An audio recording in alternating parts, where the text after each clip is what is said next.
Okay, so for the continuation po nung ating computation part, so dito tayo nag-end sa ating third options wherein we have level with new workers, wherein ang workers po natin na ginamit dito ay for workers. So as you can see, comparing po doon sa three options natin ay ang atin pong pinaka-okay or yung atin pong best option ay yung 4,640 na total cost wherein yun po ay para dito sa ating naging option na we have here level strategy with overtime. Ano? So if ever yung three options po na yun ay nalatag sa atin, ang atin pong pipiliin na aggregate plan to be implemented is the level strategy with overtime. Okay? So again, sabi ko nga sa inyo, doon naman tayo, yung decision point natin is naka-reference po tayo or naka-refer po tayo sa ating total cost, yung my least total cost natin. Okay, so balikan ko lang ito kasi last time ini-explain ko sa inyo na po pwede naman na itry natin na sa iba't ibang period tayo maglalagay ng ating number of workers, ano, na madadagdag or i-hire. Or what I mean is, hindi po limited dito lang. Kaya nga lang class, upon confirmation po, tinry ko din na halimbawa, di ba, ang initial requirement natin or yung difference nga po sa atin kapag 280 lang yung ating level dito, yung ating regular is 1680 lang yon. So meron tayong difference na 120.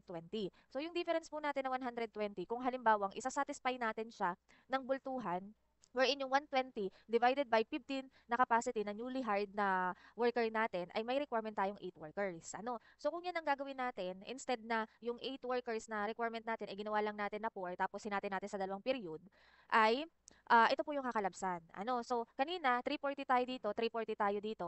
Pero since kumbaga inisang bultuhan na lang natin yung requirement nating workers na 8, so dito natin siya inilagay sa pinakamataas sa demand. So yung 120 na capacity na gap between 1,800 and the regular ay dito tayo nag-add sa peak period na regular. So we have here 120 units na na-add, which is equivalent sa 8 workers na na-add. Kasi nga 120 divided by 15 na capacity ay 8 workers yung kailangan. So meaning during the peak period meron tayong nagastos na hiring, sorry, meron tayo naging hiring cost na 800.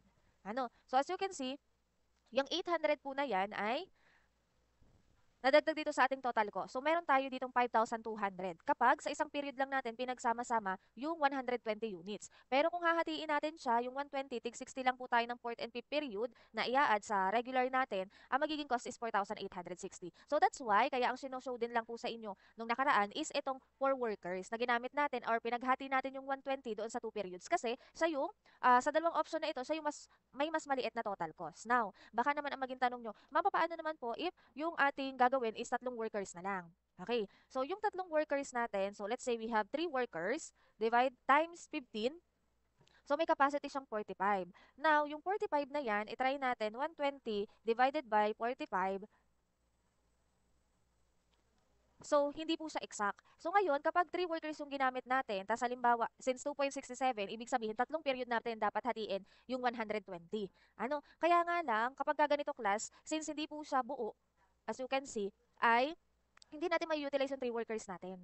2.67 lang yung kanyang magagawa instead na buong 3. Ano? So, ngayon, kapag ganito ay hindi po natin ini-apply. Ano? So, for sure, ang kakalabasan nito is mas mataas pa yung ating naging total cost. Ano? And also, paano naman ma'am kung halimbawa gawin na lang natin na 2 workers. So, 2 times 15. So, may capacity siyang 30 kada period.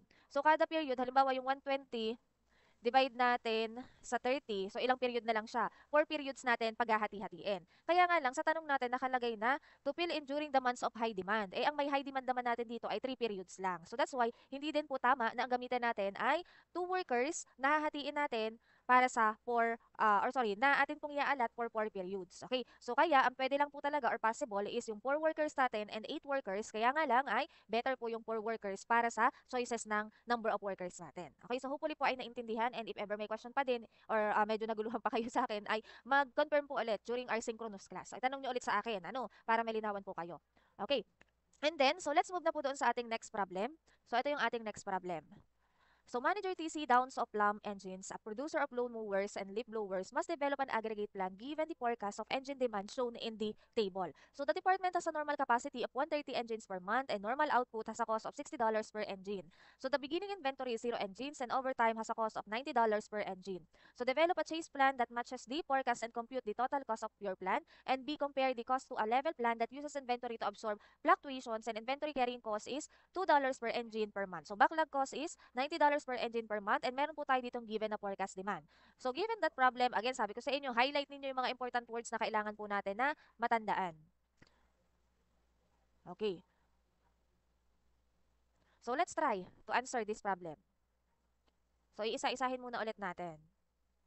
So dito, meron daw tayong given forecast values na eto, with a total of 1,040. Ayan. So, yan daw po yung forecast demand natin. And para naman po sa cost natin, meron daw tayong given para sa regular na napoproduce natin na $60, overtime daw ay $90 per unit, and then we have inventory cost na $2, and then back order po natin na 90. Okay? So, yung iba, halimbawa, may format na binigay sa inyo, still nakalagay pa din si subcontract sa si hiring, pero wala naman tayong cost para doon. So, automatic po yan ay zero na lang yung ilagay ninyo. Ano? So, ibig sabihin ay wala po tayong cost para dyan. Or wala tayong given na subcontract and hiring. Okay? So dito ay, ano pong next natin gagawin? So doon muna tayo sa letter A. Develop a chase plan that matches the forecast and compute the total cost of your plan. So 'di ba, sabi ko nga po ay, ang chase natin ay sinusundan lang natin kung ano yung forecast demand, ay yun din po dapat yung magiging total output natin. Ano? So dito, anong sabi? Ano daw yung capacity? Ang normal capacity daw natin is 130. So, given that 130, pero ang atin pong forecast lang for the first period is 120, anong gagawin natin for the regular? Kahit na ang capacity natin ay 130, ang atin po magiging regular output pa din is 120 lang. Ano? Kasi nga po, sinusundan natin yung ating forecast demand lang dito sa chase strategy. How about the next period? Ang ating pong forecast demand is 135, pero sabi ang regular capacity natin is 130 lang. Ano yung magiging regular output natin? So, ang regular output natin is 130 pa din. Ano? Bakit? Ibig sabihin lang dito sa chase class, kapag may given tayong capacity for the regular natin, that's the maximum that we can input or we can use na capacity. But in terms of cases na meron po tayong na-encounter that the forecast demand is lower comparing our capacity, so we need to chase that demand. We need to follow that demand kung ilan lang yung quantity na yon. Okay? So now, okay na tayo dito. Alam na natin, na-explain ko na sa inyo kung paano. Ito po yung magiging output ng ating sa regular. As you can see, siya po ay kulang. Ano? Sabi nga natin, dapat yung total output natin is equivalent doon sa forecast demand natin. So now, how? Papaano? So we can provide po dito or we can input yung overtime natin. So, saan tayo pwede mag-input ng overtime? Doon sa may matataas po tayo na value ng ating forecast demand. Okay? So, as you can see, ang atin pong lacking dito is 1,040 minus 1,010. Meron po tayong difference sa 30. So, ibig sabihin, yung 30 po natin na yun ay dapat maipasok natin sa overtime. Ano bang sabi dito sa overtime natin?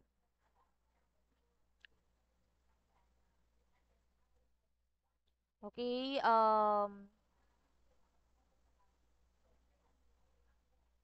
the department has normal capacity of 130. Wait lang. Okay, so I think hindi lang naging klaro dito sa question, pero ayun, we will try kapag nagbigay kami ng assessment task na lahat po nung tawag dito na mga capacity is given. Like dito sa overtime, ano ba yung capacity supposedly for the overtime? So, siguro hindi lang na-mention dito sa problem, but the capacity is 10. Okay, so let's assume na meron po talaga tayo dito sa problem. So, given that the capacity is 10, again, we will utilize po yung pagbibigay natin ng overtime doon sa may highest value ng forecast demand natin. Wherein, ang highest value ng forecast demand natin is 140. So, meron tayo ditong dalawang 140. So, since ang requirement natin na total overtime is 30, so let's put 10 na capacity doon sa 140. And then, kulang pa tayo ng 10. And yung sumunod po sa atin na highest na second to the highest po na forecast demand natin is 135. Wherein, dalawa po yung 135 natin dito. So, with that, hinati po natin yung remaining 10 na overtime dito sa dalawang period na yan. Ano? So, ngayon, meron na tayo dito na overtime and regular. And then, yung subcontract po natin is equivalent to 0 lang yan. Kasi, nasatisfy na natin itong output natin. To confirm kung talaga nasatisfy na, we need to determine itong total output natin. So, as you can see, ang total po natin ng total output is equivalent to the total forecast demand. Okay? So, now, pwede na po natin makuha yung OF natin, output minus forecast. Sorry, nagkamali lang ako ng pindot. Okay, so output minus forecast, so we have here 0. So kasi class, kapag chase demand po tayo, or chase strategy, chase strategy po natin ay sinusundan nga lang po natin or equal po yung output natin doon sa forecast demand. So with that, ang ating pong output minus forecast ay 0.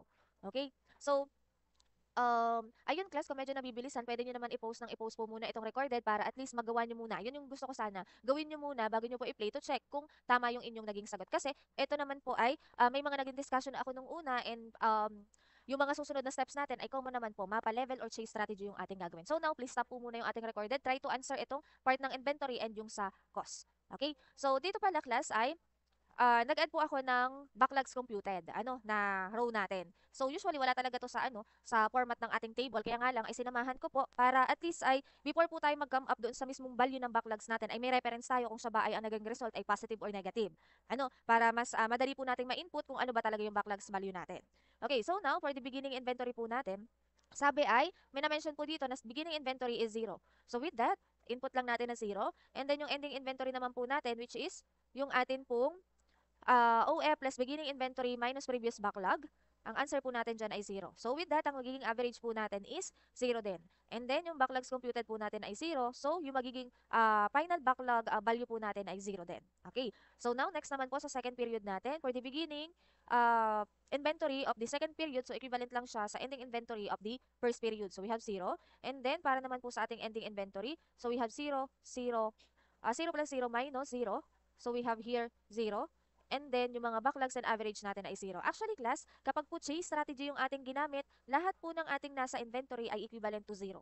So with that, ang total average natin and total backlogs natin ay 0. Bakit? Kasi class, chase nga po tayo. Palaging equal yung ating output doon sa forecast. Ibig sabihin, wala po tayong nagiging inventory or labis na stocks. And also, wala din po tayong nagiging kakulangan na nagiging backlogs natin. Okay, so with that, lahat po ng yan ay 0 kapag chase strategy yung ating ginamit. Okay, now let's proceed po sa cost natin. So na-compute na ninyo yung some inventory natin, yung mga outputs natin. You can now compute para sa cost natin. So again, pause nyo muna and then try to compute yung cost natin. Okay, so para po sa cost natin, ito po yung ating result. So we have here 63,300, wherein ang meron lang naman po tayong values dito ay yung regular and overtime. Multiply lang natin itong 60 dito po sa ating values ng regular and overtime. As you can see, may overtime lang po tayo period 2, period 3, and then period 7 and period 8. With a total of 2,700 and yung regular naman po natin is 60,600. So overall, ang total cost po ng plan na ito is 63,300. So now, paano naman po yung letter B natin? So sa letter B po natin, so alisin ko muna ulit to para, ayan. So sa letter B, anong sabi sa letter B? Compare the cost of, to the level plan that uses inventory to absorb fluctuation. So dito naman ay level plan tayo na meron po tayong magiging inventory. So again, yung forecast demand po natin is same pa din naman. So we have 1,040. And then yung cost po natin ay same pa din tayo. So in subcontract, 0 lang po and then hiring ay 0. Okay. So with that, level strategy daw tayo. So yung capacity po natin ay ile-level lang natin dito. So we have here 1,040 din yung total. So nagkataon class na yung 130 times 8 is equal to 1,040. So siya po ay equivalent na dito sa ating forecast demand. So wala na tayo magiging requirement para sa overtime and subcontract. Pero if ever class na after natin ma-multiply or halimbawa 1,050 yung ating forecast demand total, tapos yung ating regular total is 1,040 lang. So ibig sabihin may gap pa tayo or requirement na 10. So yung 10 na yun, doon natin pwede ipasok sa overtime. Katulad ng ating mga ginagawa nung nakaraan. Yung yung may mga overtime. Okay, so now, balikan ko dito. So, okay na tayo dito. So, we can now compute for the total output to reconfirm kung okay po ba at nasatisfy talaga natin yung ating forecast demand. And also, yung ating output forecast po is, ayan, as you can see, equivalent to 0 yung total natin. As per confirmation na yung ating output and forecast demand is equal. Yun i-double checking lang natin. So, pag hindi po nag-0 itong inyong output forecast, ibig sabihin may mali sa inyong ginawa. Ayan po ay mga way ng ating confirmation or checking. Now, let's proceed dito sa inventory. Inventory natin ay 0. Ending inventory po natin is 10. So, we have here 10 plus 0 minus 0. So, we have 10. And then, yung average po natin is equal to 5. Yung backlogs computed naman po natin, which is yung beginning plus output forecast natin is equivalent to 10. So, since positive po siya, ang ating backlog ay magiging 0. Okay? And then, ayun, again, pause this video. Try to answer yung remaining parts natin. Okay? And then, reconfirm na lang po ninyo at balikan na lang ulit after ninyo masagutan kung tama ang sagot ninyo. And then, we have here for the second period.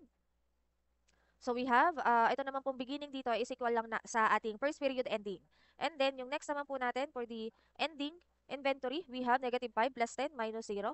We have positive 5. So, with that, yung ating pong average is equal to 7.5. Wherein yung backlogs computed natin, so beginning plus output natin or OF, so we have here positive 5. So since positive 5 siya, ang ating backlog ay equivalent to 0. Ayan.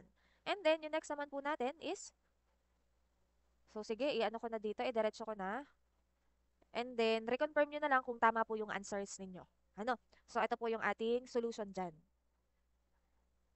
Okay, and then after po natin ma-determine yan ay, meron lang po tayo ditong backlog na 5 units and then yung average po natin is equivalent to 50. So with that, makukuha na po natin yung total cost natin wherein yung total cost po natin is equivalent to 62,950. And given these two options, kung chase or level strategy yung ating gagamitin, so better to use level strategy since meron po siyang mas mababang total cost comparing to the first strategy or the chase strategy na ginamit natin. Okay, so yun po yung ating additional example para po sa ating discussion. And